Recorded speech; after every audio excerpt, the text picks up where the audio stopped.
السلام علیکم، welcome to my YouTube channel Ali Haider voice. تمام اپڈیٹس کے لیے میرے چینل علی حیدر وائس کو ضرور سبسکرائب کریں اور بیل نوٹیفیکیشن بھی آن کر دیں تاکہ آپ کو ملتی رہے ہماری تمام ویڈیو اپڈیٹس۔ تو آئیے سنتے ہیں ایک خوفناک سرکش بلاؤں کی حیرت ناک 100% سچی کہانی، جس پر بیتی ہے اسی کی زبانی۔ کچھ سال پہلے کی بات ہے، چوک کے بالکل بیچوں بیچ ہماری ایک دکان تھی۔ یہ دکان میرے مرحوم سسر کی خریدی ہوئی تھی۔ میرے شوہر اور ان کے 2 چھوٹے بھائی تھے۔ بھلا ایک ہی دکان میں 3 لوگ کیسے اپنا گزارا کر سکتے تھے؟ اس لیے میرے شوہر نے وہ دکان فروخت کر دی، اور اس کو فروخت کرنے کے بعد کافی رقم ملی تھی ہمیں اس دکان کی، جس سے تینوں بھائیوں نے اپنے روزگار کے لیے آپس میں روپے بانٹ لیے۔ یوں خاندانی گھر مجھے دے دیا گیا، اور میرے دیوروں کا یہ کہنا تھا کہ بھابھی آپ ہمارے پشتینی گھر کی حفاظت کریں اور ہمیں کہیں اور گھر دلوا دیں۔ میرے یہ دونوں دیور کنوارے تھے اور ان کی اماں بھی نہیں تھی، اس لیے میں نے ہی دونوں کے لیے دلہنیں تلاش کی اور شادی کی تیاریاں شروع ہو گئی۔ لیکن ہمیں اب تک کوئی گھر نہیں ملا تھا۔ پھر کچھ روز بعد میرے شوہر اور میرے دیور مجھے ایک جگہ گھر دکھانے لے گئے۔ یہ تینوں بھائی آپس میں بہت خوش ہو رہے تھے، اور راستے بھر سے یہ تینوں خوشی سے بول رہے تھے کہ اتنا سستا گھر، وہ بھی شہر کے چوک میں ملا ہے، ہمیں فوراً اس گھر کو خرید لینا چاہیے۔ میں بھلا ان کے درمیان کیسے کچھ کہہ سکتی تھی، اس لیے گاڑی میں بیٹھی خاموش رہی۔ شہر کے چوک میں ایک مومن پورہ نامی بدنام سا محلہ، گلی بھی وہ کوئلے والی۔ میں نے جب یہاں پہنچ کر دیکھا تو میں حیران رہ گئی، کیونکہ اس گلی کے چرچے میں نے بہت پہلے اپنے مائکے میں سنے تھے۔ یہ گلی طوائفوں کی گلی سے مشہور تھی۔ کچھ 40 سال قبل کی بات ہے۔ اس بے رونق گلی کو سب سناٹے والی گلی کہتے تھے۔ کافی کہانیاں مشہور تھی اس گلی کی۔ یہاں کچھ لوگ کہتے تھے کہ یہ طوائفوں کے گھر بہت پراسرار ہے، ان کی روحیں گھومتی ہیں ان گھروں میں۔ تمام گلی میں نیچے مٹی کے کچے مکان اور اوپر لکڑی اور مٹی سے بنی اوپری منزلیں تھیں، جن کی بڑی بڑی کھڑکیاں، جہاں سے وہ کھڑے ہو کر وہ طوائفیں آنے جانے والے آدمیوں کو بلایا کرتی تھی۔ یہ ٹوٹی پھوٹی عمارتیں اب بھی کچھ جگہ موجود ہیں، اور کچھ بزرگوں کا یہ کہنا ہے کہ وہ طوائفیں اپنے گھروں میں بہت بری موت مری تھی، اور تبھی سے یہ گلی بے حد خوفناک ہے، کیونکہ ان کی بے چین روحیں ان کے مٹی کے بنے مکانات کے اوپری منزل پر گھومتی رہتی ہیں۔ مارکیٹ میں چوک رات 11 بجے تک چلتا رہتا ہے۔ آنے جانے والوں کی ہلچل 12-1 بجے تک چلتی ہی رہتی ہے، لیکن اس مومن پورے والی کی یہ گلی مغرب سے پہلے ہی بند ہو جایا کرتی تھی، کیونکہ اس کے بعد یہاں رہنا ٹھیک نہیں ہوتا تھا۔ اور یہ نیا گھر تو انہی پرانے طوائفوں کے گھر کو توڑ کر بنایا گیا تھا، اور کافی خوبصورتی سے اس کو سجا کر ہمارے سامنے یوں پیش کیا گیا کہ میرے دیور اور میرے شوہر اس گھر کے قائل ہو گئے، اور اس بروکر کی چکنی چپڑی باتوں میں آ کر اس گھر کی خریداری فوراً کر لی۔ میں خاموش رہی، کیونکہ ایسی باتوں پر ہمارے گھر میں کوئی یقین نہیں کرتا تھا۔ یوں پھر شادی کے دن بھی نزدیک آئے تو میرے دیوروں نے کہا کہ بھابھی شادی اس نئے گھر میں ہی ہوں گی، کیونکہ ان دونوں کے نکاح کی تقریب ایک ہی دن تھی۔ ایک کا نکاح صبح ہونا تھا اور ایک کا نکاح شام کے وقت ہونا طے پایا تھا۔ ان 2 شادیوں کی وجہ سے میری مصروفیت میں اضافہ ہو گیا تھا، اور کام بھی بہت بڑھ گیا تھا، تو میرے شوہر نے اس محلے کی ایک خاتون کو گھر پر کام پر رکھ لیا، اور مجھے یہ گھر بہت خوفناک لگتا تھا، لیکن اور اس گھر کے سونے پن سے تو مجھے بے حد خوف آتا تھا۔ یہ گھر 3 منزلہ عمارت پر مشتمل تھا۔ اوپر نیچے 3 کمرے تھے۔ یوں پوری عمارت میں 9 کمرے تھے، لیکن سب سے اوپر کے 3 کمرے بڑے بھیانک لگتے تھے۔ ایسا لگتا تھا کہ ان کمروں میں بری طاقتیں موجود ہیں اور کسی کے خون کی پیاسی ہے۔ اور دوسری طرف ہم سب گھر کے تمام افراد اس نئے اور خوفناک گھر میں 15 روز پہلے ہی مقیم ہو چکے تھے۔ میں نے سوچا کہ شادی ہو جانے کے بعد میں اپنے گھر واپس چلی جاؤں گی۔ میں ہرگز اس گھر میں شادی کے بعد رہنے والی نہیں تھی۔ 2 شادیوں کی تیاری زور شور سے چل رہی تھی۔ میں نے امی کو بھی میری مدد کے لیے یہاں بلوا لیا تھا۔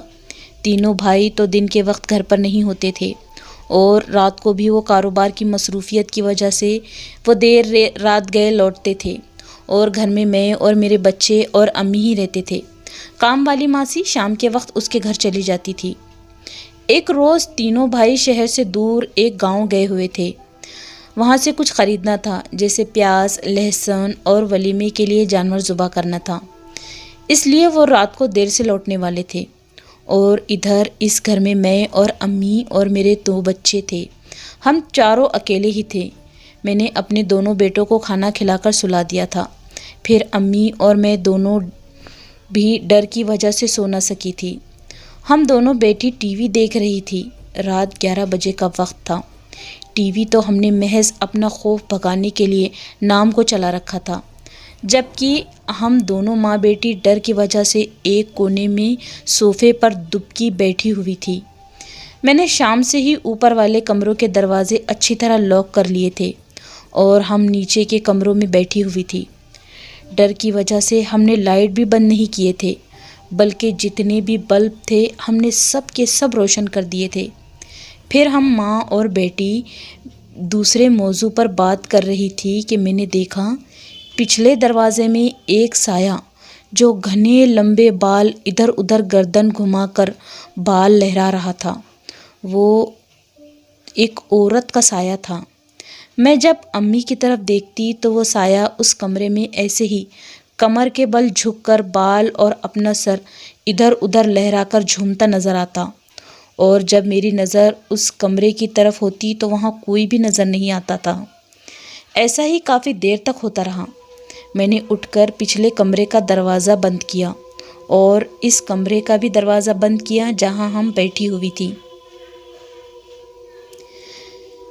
میں دروازہ بند کر کے ابھی صوفے پر بیٹھنے ہی والی تھی کہ اچانک پیچھے کے کمرے کا دروازہ یکدم دھڑام سے کھل گیا اور اس کمرے میں لگی گھڑی کا الارم اپنے آپ زور زور سے بجنے لگا۔ اس آواز سے ہم بھی اپنی جگہ سے ڈر کر اچھل گئیں اور ادھر ادھر دیکھ کر میں نے اپنا دروازہ کھولا اور اس کمرے کے دروازے کو بند کرنے کے ارادے سے میں اس طرف ڈرتی ہوئی چلی گئی۔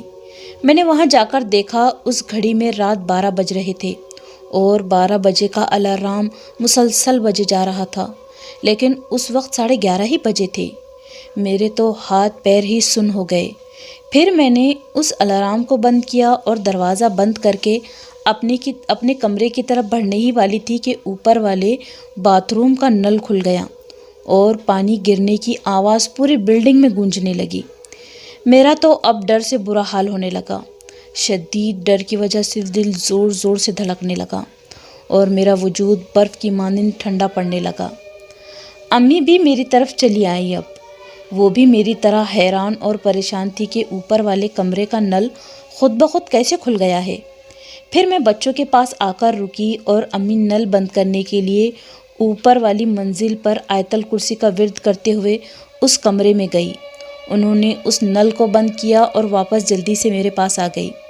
اس طرح رات جو بڑھتی گئی، ایسے ہی غیر ضروری حرکتیں بھی اور زیادہ بڑھتی گئی۔ ہم دونوں درود شریف کا ورد کرتے ہوئے ابھی کچھ دیر کے لیے بیٹھی ہی تھی کہ اوپر والے کمروں سے دندناتا ہوا کسی کے ادھر ادھر چلنے کی دھپ دھپ دھپ کی آوازیں آنی شروع ہو گئی۔ ایسا معلوم ہو رہا تھا کہ اوپر کے کمروں میں کوئی بے اختیار بے تکلف ادھر ادھر گھوم رہا ہے اور کسی کے قدموں کی آواز صاف صاف نیچے تک سنائی دے رہی تھی۔ ہم دونوں آپس میں ہی کہنے لگی کہ اس گھر میں یہ کیا ہو رہا ہے۔ میں اس دوران 2 مرتبہ اوپر جا کر اچھی طرح دیکھ آئی تھی، لیکن وہاں کوئی بھی نہیں تھا، لیکن ایسا لگ رہا تھا کہ اوپر کوئی نہ کوئی تو موجود ہے جو ہمارے جانے پر چھپ جاتا ہے۔ آخر کون ہو سکتا ہے اوپر؟ آپ یقین نہیں جانیں گے، ایسی ہولناک آوازیں رات 4 بجے تک آتی رہی اور یہ رات ہم نے ایسے ہی ڈر اور خوف کے عالم میں بیٹھے بیٹھے گزار دی۔ پھر صبح 5 بجے افضل اور میرے دونوں دیور ندیم اور فضل آئے، جب کہیں جا کر ہماری جان میں جان آئی۔ کچھ دیر کے لیے ہم سو گئے۔ پھر صبح 11 بجے میں نے سب کا ناشتہ بنایا اور اوپر جا کر ایک نظر دیکھا تو اس منظر نے تو میرے ہوش اڑا دیے۔ جگہ جگہ خون سے بھرے کسی کے پیروں کے نشان موجود تھے۔ پھر مجھ سے تو صبر نہ ہوا، میں نے افضل کو رات کی ساری حقیقت بتائی اور ان پیروں کے نشان بھی بتائے، لیکن شاید افضل کو میری باتوں پر یقین نہیں آیا تھا۔ انہوں نے کہا، رومانہ تم رات بھر سوئی نہیں تھی، اس لیے شاید ایسی آوازوں کا تمہیں وہم ہوا ہوگا۔ تم شادی کی مصروفیات میں بے حد مشغول ہو گئی ہو اور تم بھی آرام بھی کہاں کرتی ہو۔ میری مانو تو کچھ دیر سو جاؤ اور ڈرو نہیں۔ یہ شاید لال رنگ ہے، اوپر کافی فضول رنگ کی بالٹیاں پڑی ہیں اور ضرور یہ ہمارے بچوں کی شرارت ہے۔ تم جاؤ آرام کرو، میں سائٹ پر نکلتا ہوں۔ یوں انہوں نے مجھے اور میری باتوں کو ٹال دیا، لیکن بات اب بڑھنے والی تھی۔ شادی کے دن نزدیک اور نزدیک آتے گئے اور اب تمام مہمان بھی ہمارے گھر آ چکے تھے، لیکن اس گھر میں جو کچھ بھی تھا یا جو کوئی بھی تھا وہ ہلدی، مہندی اور چکسے کی خوشبو سے بے حد اتاولا ہو گیا اور آئے دن کچھ نہ کچھ برا ہونے لگا۔ گھر میں مہمان کے بچوں کے سر پھٹتے، کسی کے پیر ٹوٹتے یا پھر کوئی زخمی ہوتا۔ نکاح تک ایسا ہی عالم رہا، لیکن آج نکاح کے دن میرے دل میں بہت گھبراہٹ تھی۔ میرا دل نہ جانے کس رفتار سے دھڑک رہا تھا، یہ مجھے بھی خبر نہ تھی۔ اتنا خوشی کا دن تھا، تب بھی میرا دل کسی کام میں نہیں لگ رہا تھا۔ میری بے چینی اور میری پریشانی کے تاثرات میرے چہرے پر واضح دکھائی دے رہے تھے۔ آنے والے مہمان مجھے دیورانی کی مبارکباد دے رہے تھے، لیکن وہ خود بھی میرے چہرے کی بڑھتی بے چینی دیکھ کر مجھ سے وجہ پوچھنے لگے کہ کچھ ہوا ہے کیا جو تم اتنی پریشان ہو؟ لیکن میں انہیں کچھ بتا نہ سکی اور خاموشی اختیار کر لی۔ ندیم کے نکاح کے بعد ہم سب فضل کے نکاح میں شریک ہو گئے اور میری بے چینی اور بے سکونی اب بخار میں بدل گئی۔ مجھے شدید بخار ہو گیا اور سب مجھے یہی کہہ رہے تھے کہ تم شادی کی وجہ سے تھک گئی ہو، اب 2 دیورانیاں لائی ہو تو اب تم آرام کرو۔ لیکن میری سمجھ سے یہ کوسوں دور تھا کہ مجھے آخر ایسا کیوں ہو رہا تھا۔ پھر میری بگڑتی طبیعت کی وجہ سے دونوں دلہنوں کی بدائی جلد از جلد ہو گئی۔ پھر بھی ہمیں گھر آتے آتے رات کے 12 بج چکے تھے اور یہ وقت اس گھر میں بہت خطرناک ہوتا تھا۔ پھر تمام اہل خانہ باتوں اور ہنسی مذاق میں بیٹھ گئے اور دلہنیں بھی تھک گئی تھی، اس لیے ان کے لیے بھی کمروں میں خوبصورت سا انتظام کروا دیا گیا۔ ہر طرف پھولوں اور عطر کی خوشبو مہکنے لگی اور یقیناً یہ خوشبو بے چین روحوں کے بہکنے کی تھی۔ اس رات میرے ڈر کی حد پار کر گئی۔ کون کہاں ہے اور کون کیا ہے یہ مجھے خبر نہ ہوئی۔ اس گھر میں کیا ہو رہا ہے، کیوں ہو رہا ہے، میں سب باتوں سے انجان تھی۔ پھر تھوڑی دیر کے وقفے کے بعد گھر کے تمام لوگ سو گئے۔ یہ غفلت کی نیند مجھے کیوں آئی؟ میں کیوں نہ روک سکی یہ سب؟ کاش یہیں پر یہ سب رک جاتا۔ اوپر نئی دلہنیں سہاگ رات کی، حسین رات کی منتظر تھی۔ دلہوں کے جذبات بھی چھلک کر باہر آ رہے تھے، لیکن اس رات پہلے ندیم اپنی بیوی صبا سے پیار بھری باتیں کر رہا تھا۔ اس کے خوبصورت حسن سے گھونگھٹ ہٹانے ہی والا تھا کہ اس کو ایک آواز آئی۔ کسی نے اوپر والے کمرے سے ندیم کو آواز دی۔ وہ سمجھا کہ کسی دوست نے ہنسی مذاق میں آواز دی ہو۔ وہ نہ گیا، لیکن ایک بار آواز پھر آئی، کسی کے درد میں رونے کی۔ تب ندیم کو ایسا لگا کہ شاید شادی کے 2 روز پہلے کوئی نہ کوئی زخمی ہوتا رہتا تھا، اس وقت بھی کوئی زخمی ہوا ہے، اس لیے وہ فوراً اوپر والی منزل پر چلا گیا۔ اور ادھر دوسری طرف فضل بھی اپنی خوابوں کی حسین شہزادی کے دامن میں سویا ہوا تھا کہ تبھی یکدم وہ اٹھ کھڑا ہو گیا اور بنا کچھ بتائے، بنا کچھ کہے اوپر کی منزل کی طرف وہ بھی چلا گیا۔ ان دونوں دلہنوں کو ایسا لگ رہا تھا کہ باہر کسی نے بلایا ہوگا ضروری کام سے، اس لیے ان کے شوہر انہیں چھوڑ کر کمرے سے باہر گئے ہیں، آ جائیں گے تھوڑی دیر میں۔ لیکن کافی وقت اور انتظار کرنے کے بعد نئے دلہے لوٹے نہیں، تو وہ بھی نہ جانے کب سو گئی۔ پھر سب کے سب ہم لوگ دوپہر میں 12 بجے کے وقت اٹھے، چونکہ ولیمہ ہم نے اگلے روز رکھا تھا، اس لیے پرسکون تھے، لیکن میری حالت بے سکون تھی۔ پریشانی اور مشکلوں میں الجھی ہوئی تھی کہ تبھی ایک ہلچل اوپر کی دونوں منزلوں کے کمروں میں مچ گئی۔ دلہنیں چیخ چیخ کر بے ہوش ہو چکی تھی۔ اس منظر کو دیکھ کر عالم بے حد ہڑبڑاہٹ اور رونے چلانے والا ہو گیا۔ نیچے کے لوگ گرتے پڑتے اوپر کی منزل کی طرف دوڑنے لگے۔ میں نے بھی لڑکھڑاتے ہوئے قدموں سے اس بھاگ دوڑ میں شرکت کی۔ جب کسی طرح اوپر آئی تو میری دنیا اجڑ چکی اس منظر کو دیکھ کر۔ وہ صرف 10-12 سال کے تھے اور میری ساس بیماری کی وجہ سے مرتے مرتے مجھ سے یہ وعدہ لے گئی تھی کہ رومانہ، تو نے میرے جانے کے بعد میرے دونوں بیٹوں کو اپنے بچوں سے بھی زیادہ سنبھالنا ہے، جن کی پرورش میں نے خود کی تھی اور میں نے جنہیں اپنی اولاد سمجھ کر پالا تھا۔ آج ان کے وجود گلے میں رسیاں ڈالے لٹکے ہوئے تھے اور ان دونوں کی آنکھیں اور زبانیں باہر نکلی کسی جانور کی طرح لٹک رہی تھی۔ ان دونوں کو ان بلاؤں نے نگل لیا تھا اور میں کھڑی دیکھتی رہ گئی۔ ربا، کیا کر دیا تو نے؟ مجھے تنہا کر دیا۔ ان الفاظ کے بعد سمجھ نہیں آ رہا تھا کہ روؤں کہ یا پھر دیوانوں کی طرح اس شیطانی گلی میں پاگلوں کی طرح چلاتی پھروں۔ میں کافی دن اسپتال میں شریک رہی کیونکہ میرا دماغی توازن بگڑ گیا تھا۔ پھر کچھ روز بعد ہم نے اس گھر کو ایسے ہی چھوڑ دیا۔ نہ ہم نے اس گھر کو فروخت کیا اور نہ ہی کسی نے اس گھر کو خریدا۔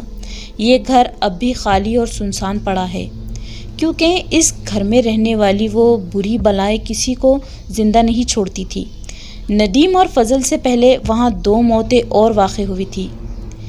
یہ خوفناک گھر اب بھی اس کوئلے والی طوائف گلی میں اپنا ڈراؤنا وجود لیے کھڑا ہے۔ اگر ویڈیو اچھی لگے تو سبسکرائب کریں۔ اللہ حافظ۔